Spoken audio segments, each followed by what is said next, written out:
ang inyong ina na lagi nananalangin sa paanan ng Diyos, sapagkat kayo ay aking mga anak.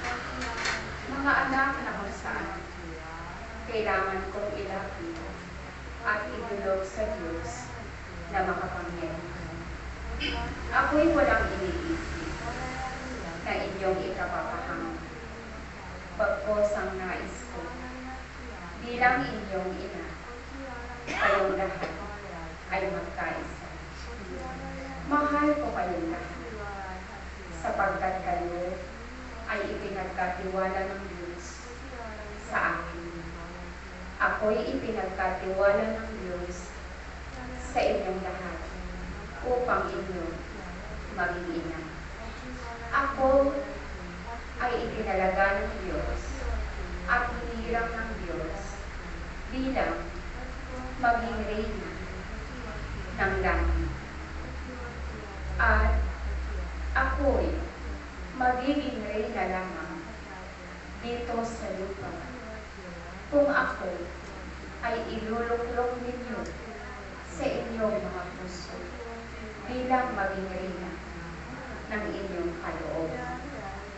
At kung ako ay nailuklok ninyo sa inyong mga puso bilang ina at bilang reyna sa inyong mga puso, ako ay nagpapasalamat sa inyong lahat. Kaya't ako ay walang sawang mananalangin, walang sawang gagabay sa aking mga anak. Kayo'y narito sapagkat umaasa kayo na ang kapayapaang ibibigay ng Diyos ay inyong makamit. Kaya mga anak, nais ng Diyos kayong lahat ay magkaisa. Nais ng Diyos kayong lahat ay magmamahalan.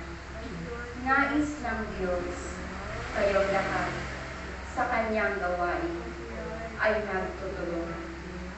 Nais ng Diyos kayong lahat ay magkaroon ng pagpapakumbaba sa bawat isa.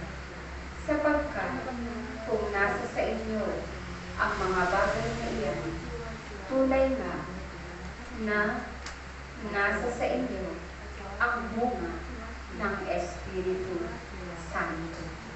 Ako ang inyong ina ng lagi sa gloria. Ako ay inyong lapitan sa oras na kayo ay nahihirapan. At ako na inyong ina ay patuloy na mananalangin sa harapan ng Diyos para sa ikapapayapa ng bawat isa.